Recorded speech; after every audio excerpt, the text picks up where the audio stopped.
স্থানীয় সরকার যে গণতান্ত্রিক যে ব্যবস্থা, তার মধ্যে স্থানীয় সরকার হচ্ছে একটি গুরুত্বপূর্ণ অঙ্গ, এবং সেই অঙ্গটি যদি সঠিক থাকে তাহলে কিন্তু পুরো দেহটি সঠিক থাকে।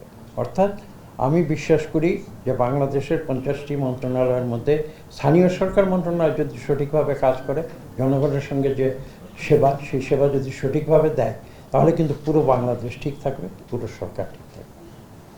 এবং সেই উদ্দেশ্য নিয়ে কিন্তু আজকে আমরা এই গুরু দায়িত্ব গ্রহণ করেছি। আমাদের সঙ্গে রয়েছেন আমাদের মাননীয় প্রতিমন্ত্রী, যার প্রত্যক্ষ অভিজ্ঞতা রয়েছে স্থানীয় সরকারের কাজ করার, এবং সেই অভিজ্ঞতা নিয়েই কিন্তু তিনি আজকে এই মন্ত্রণালয়ে এসেছেন।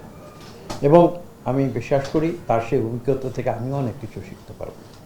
এবং আজকে আপনারা যারা রয়েছেন এখানে, আপনাদের প্রত্যেকের প্রতি আমার একটি মাত্র অনুরোধ, সেই অনুরোধটি হচ্ছে এই, আমি জানেন আপনারা, আমি খোলাখুলি কথা বলি এবং যেটা আমি সঠিক মনে করি আমি সেটাই বলি, আমি সেই হিসেবে বলছি।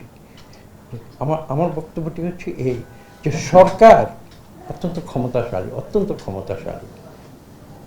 এই ক্ষমতাটা কোথা থেকে আসে? এই ক্ষমতাটা কিন্তু জনগণের কাছ থেকে আসে। এবং কীভাবে আসে? নির্বাচন প্রক্রিয়ার ভেতর দিয়ে আসে। দেশের মানুষ যাদেরকে সর্বোচ্চ ভোট দেয়, যাদেরকে সর্বোচ্চ ভোট দেবে, তারাই কিন্তু সরকার পরিচালনা করবে, অন্য কেউ নয়। এবং আমি মাননীয় প্রধানমন্ত্রীকে কিন্তু এই কথাও বলেছি যে আপনার যে শক্তি, আপনার শক্তি এই কারণে যে বাংলাদেশের কোটি কোটি মানুষ কিন্তু আপনাকে ভোট দিয়ে আপনাকে সেই শক্তি দিয়েছে, এবং সেই শক্তির বলে বলিয়ান হয়ে কিন্তু আজকে আপনি বাংলাদেশকে নতুন করে গড়ে তুলেছেন। এবং তার রাজনীতির যে বৈশিষ্ট্য, আমি সেটা অতীতেও বলেছি, আজকে আবার বলবো, সেটা হচ্ছে যে তিনি সম্ভবত বাংলাদেশের সর্বপ্রথম তৃণমূলের রাজনীতির প্রবর্তন করেছেন।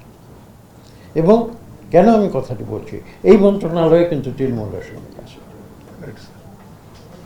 এবং তার সেই আদর্শ, তার যে কর্মপদ্ধতি, সেটাকে অনুসরণ করে আমরা এই মন্ত্রণালয়কে যখন জনগণের কাছে সঠিকভাবে পৌঁছে দিতে পারবো, আমাদের সেবা যখন জনগণের কাছে সঠিকভাবে পৌঁছে দিতে পারবো, আমি বিশ্বাস করি সেদিন আমরা সফল হব, এবং আমাদের সরকার সফল হবে, আমাদের প্রধানমন্ত্রী সেদিন সফল হবে। আমি বক্তব্য খুব দীর্ঘ করব না, আমি যে কথা মেসেজটা যেটা দেওয়া দরকার আমি বিশ্বাস করি সেটা আপনাদের দিয়েছি। সঙ্গে আরেকটি কথা শুধু যোগ করব, অত্যন্ত আমি ব্যক্তিগতভাবে মনে করি অত্যন্ত গুরুত্বপূর্ণ। সরকার কিন্তু দেশের কোটি কোটি মানুষের সেবা করে, সবার সেবা করে, সবার প্রতিনিধিত্ব করে, কিন্তু তারপরেও একটি বিশেষত্ব যেটা আমার জীবনের রাজনীতির ছোট অভিজ্ঞতা থেকে আমি এটা লক্ষ্য করেছি, সেটা হচ্ছে এই, যে সরকার সব মানুষের সেবা করবে, এটা সত্যি, কিন্তু আমাদের মূল লক্ষ্য থাকবে কিন্তু সমাজের ভাগ্যাহত, দরিদ্র, যারা আন্ডার প্রিভিলেজ, তারা হবে প্রায়োরিটি।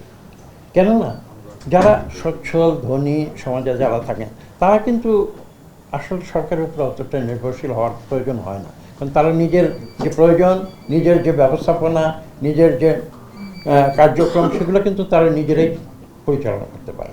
কিন্তু যারা দরিদ্র মানুষ, দেখেন বাংলাদেশে কাগজে কলমে হিসাব করলে শতকরা 40% মানুষ কিন্তু এখনও একভাবে না অন্যভাবে দারিদ্র্য সীমার নিচে বসবাস করছে। আমরা এক পর্যায়ে এটাকে অনেক নামিয়ে নিয়ে এসেছিলাম, কিন্তু আবার বিগত 17 বছরের যে অব্যবস্থাপনা, আপনারা দেখেছেন একটা ফ্যাসিবাদ সরকার, একটা অলিগার্কিক সরকার, কীভাবে সে একটু ধনী শ্রেণীকে তার সেবা করে তারা এই দেশের দরিদ্র মানুষের অধিকার হরণ করেছিল। আজকে কিন্তু জনাব তারেক রহমান দরিদ্র মানুষের পক্ষ হয়ে নিজে কথা বলছেন, তাদের উন্নয়নের জন্য তিনি ফ্যামিলি কার্ড প্রথা প্রবর্তন করেছেন, তিনি কৃষক কার্ডের প্রথা প্রবর্তন করেছেন। কাজেই এই কথাটি আমি এই মন্ত্রণালয় শুধু নয়, আমি দেশবাসীর উদ্দেশ্যে আমি এই আজকে যে সুযোগটি আমি পেয়েছি তার মাধ্যমে বলতে চাই যে আমরা সরকার হিসেবে, আমি নিজে ব্যক্তিগতভাবে বিশ্বাস করি, আমার মূল যে কার্যক্রম, সেটা কিন্তু আমার সেবাটা যাতে দরিদ্র মানুষের প্রয়োজনটা আমি মেটাতে পারি, সেদিকে কিন্তু আমি সবসময় দৃষ্টি নিবদ্ধ করে সরকারের পক্ষ থেকে কাজ করেছি অতীতে এবং ভবিষ্যতে। এই মন্ত্রণালয়ে যেটা অ্যাপ্রোপ্রিয়েট মন্ত্রণালয় আমাকে আল্লাহর রহমতে মাননীয় প্রধানমন্ত্রী দায়িত্ব দিয়েছেন, আমি জনগণের সঙ্গে মিলেমিশে জনগণের কাতারে দাঁড়িয়ে আমাদের মাননীয় প্রতিমন্ত্রী সাহেব তার যে এই অভিজ্ঞতাটা, বিশেষ অভিজ্ঞতাটা যেটা তার আছে, আমারও নাই সেই অভিজ্ঞতাটা, আমি তার সঙ্গে একসঙ্গে মিলেমিশে আমি এই দেশের সেবা করতে চাই। আমি বিশ্বাস করি বাংলাদেশ সৃষ্টি হয়েছিল শহীদ প্রেসিডেন্ট জিয়া রহমানের স্বাধীনতার আহ্বানে। সেদিন একটি কিং কর্তব্য বিমূঢ় জাতি, তারা বুঝতে পারছিল না কোন পথে যাবে। যারা স্বাধীনতার পক্ষে শক্তি বলে যারা দাবি করেছিল তারা পালিয়ে গিয়েছিল ভীত হয়ে। শহীদ প্রেসিডেন্ট জিয়া রহমান কিন্তু ভীত হন না, তিনি মোকাবেলা করেছিলেন সাহসিকতার সঙ্গে, মুক্তিযুদ্ধের ঘোষণা দিয়েছিলেন। শুধু তাই নয়, তিনি সম্মুখ সমরে যুদ্ধ করেছিলেন, যুদ্ধে জয়লাভ করেছিলেন এবং দেশবাসী ভালোবেসে তাকে সর্বোচ্চ মুক্তিযুদ্ধের যে খেতাব বীর উত্তম উপাধি দিয়েছিল। কাজে আমরা সেই ঘরানার মানুষ, আমরা সেই যে বিশ্বাস, সেই বিশ্বাসী হয়ে আমরা কিন্তু এই রাজনীতিতে এসেছি। মাননীয় প্রতিমন্ত্রী সাহেব আমার পিতার উদাহরণ দিয়েছেন। আমার পিতাকে কিন্তু রাজনীতিতে এনেছিলেন শহীদ প্রেসিডেন্ট জিয়া রহমান নিজে, এবং তিনি এই বিএনপির একজন প্রতিষ্ঠাতা সদস্য ছিলেন। এবং বিএনপির আগে শহীদ প্রেসিডেন্ট জিয়া রহমান যে জাগদল সৃষ্টি করেছিলেন, সেই জাগদলেরও একজন প্রতিষ্ঠাতা সদস্য ছিলেন। আমি নিজেকে গর্বিত বোধ করি তার ধারাবাহিকতায়। আমি দেশনেত্রী বেগম খালেদা জিয়া এবং সর্বশেষ আমাদের প্রধানমন্ত্রী জনাব তারেক রহমানের যে সরকার, সেই সরকারের সঙ্গে আমি জড়িত হতে পেরেছি এবং তিনি আমাকে এই গুরু দায়িত্ব দিয়েছেন। সেজন্য আমি মহান আল্লাহ তাআলার কাছে শুকরিয়া গুজার করছি।